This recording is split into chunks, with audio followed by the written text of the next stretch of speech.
A week ago, this was a minor annoyance. Now it's the biggest fight of the entire World Cup, and instead of fading away, it's getting louder because new evidence has arrived. New voices have entered the argument.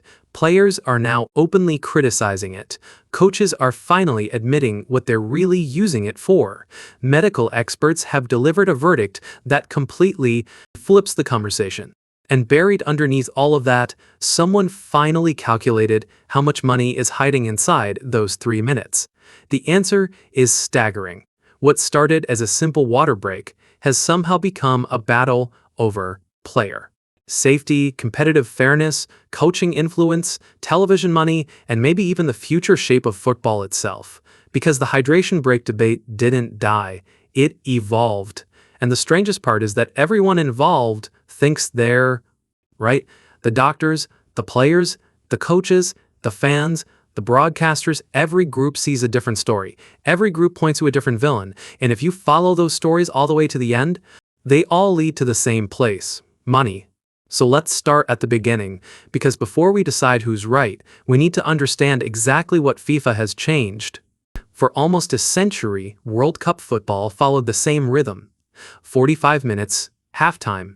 Another 45 minutes, no scheduled interruptions, no tactical timeouts, no commercial pauses, just continuous football. That rhythm survived 22 World Cups, then FIFA changed it. At this tournament, every match now includes 2 mandatory hydration breaks, one around the 22nd minute, another around the 67th. Play stops, players gather, coaches speak, television cameras cut away, and for roughly 3 minutes, football disappears. Officially, the explanation is simple: player welfare. FIFA says the modern game is faster, more intense, and increasingly affected by extreme heat. The organization points to lessons learned from recent tournaments played in difficult conditions. The message is straightforward: protect the players first. But whenever football changes something that has existed for nearly 100 years, people start asking questions. And those questions arrived immediately. Because not every match is being played in dangerous heat. Not every stadium is an outdoor furnace. Some games are being played in temperatures that many supporters would describe as comfortable. Yet the breaks remain mandatory. Every match, no exceptions, and that's where the argument truly begins. Ask the medical experts and the debate suddenly looks very different, because many of them aren't criticizing the hydration breaks, they're criticizing FIFA for not going far enough. Sports scientists have spent years studying how heat affects elite athletes. The conclusion is uncomfortable.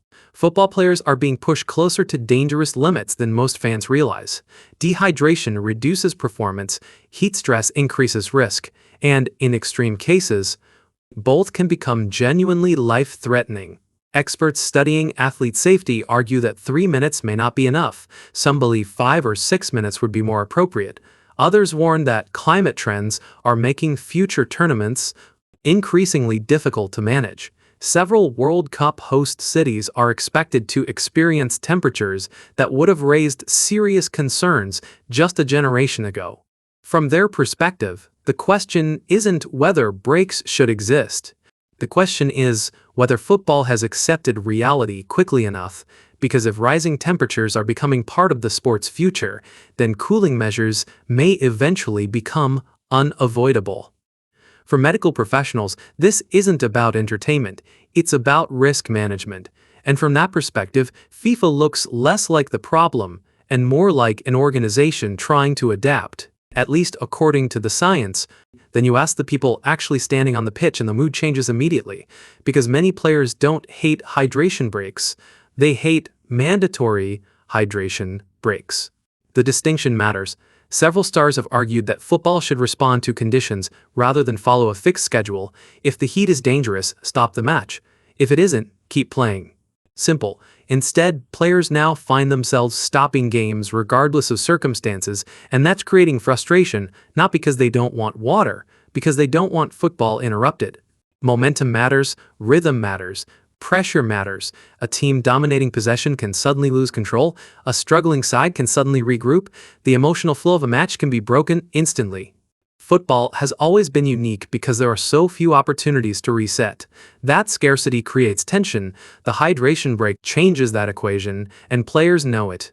If you want to understand why fans are angry, look at one match, Germany versus Curaçao.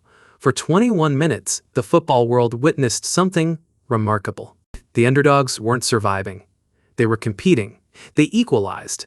They attacked. They unsettled Germany. And for a brief moment, one of football's giants looked vulnerable. Then the hydration break arrived. 3 minutes later, the entire game felt different. Germany reorganized. Germany settled down. Germany adjusted. And eventually Germany ran away with the match. Was the break the only reason? No, of course not. Germany were still the better team, but the timing was impossible to ignore. A struggling favorite received a free reset at exactly the moment it needed one. That is the fear. Not that hydration breaks change every game, that they only need to change one because in knockout football, one moment is enough. Then comes the group nobody expected to become the biggest supporters, the coaches. Because what FIFA calls a hydration break, many managers see as something else entirely. A timeout. A genuine timeout. For decades, football managers have dreamed of influencing matches more directly. Now they can. Twice every game. Tactics can be adjusted. Problems can be solved. Players can be repositioned. Energy can be restored. Motivation can be delivered. Some coaches openly admit it, others don't need to. The cameras tell the story. Laptops appear, whiteboards appear, instructions appear. The break has become one of the most important tactical moments of the match. And that's revolutionary, because football has traditionally been a sport where coaches make changes from the sidelines while play continues. Now the game pauses for them. That may sound small. It isn't. It's one of the biggest structural changes football has experienced in decades. Players are divided. Doctors are divided. Coaches are thrilled. Fans, not so much. Polls conducted during the tournament showed overwhelming opposition. Many supporters describe the breaks as disruptive. Others say they feel unnatural. Some simply say they don't belong in football. And perhaps the most telling moment came inside the stadium itself when supporters began booing. Not the referee, not the players. The break, that reaction revealed something important. Fans aren't arguing about hydration. They're arguing about identity. Because football supporters are extremely protective of tradition. And every time the match stops, some of them feel like football becomes slightly less football. Whether that's fair or not is another question, but perception matters. And right now, perception is becoming a problem. And now we arrive at the part nobody can ignore, the money. Because every debate eventually reaches the same destination. Television. During hydration breaks, broadcasters gain something incredibly valuable: guaranteed inventory, guaranteed advertising time. Every match, every break, every audience across an entire World Cup, those minutes add up rapidly. What looks insignificant in one game becomes enormous when multiplied across the entire tournament. Hours and hours of premium advertising. Some broadcasters immediately embraced the opportunity, others didn't. And that's what makes the situation fascinating. Because certain networks kept showing the football, the players, the coaches, and the atmosphere, others cut straight to commercials, which means something important. The advertisements were never mandatory, they were optional, a choice, and once you understand that, the debate suddenly looks very different. That's the real question. Not whether hydration breaks belong at this World Cup, what happens after this World Cup, because history suggests that temporary changes often become permanent ones. Especially when powerful interests benefit from them. The doctors see safety, the players see disruption, the coaches see opportunity, the fans see tradition under threat, the broadcasters see revenue, and FIFA sits in the middle, trying to balance all of it. Maybe the hydration break is exactly what football needs in a hotter future. Maybe it's the first step toward a more commercial version of the sport.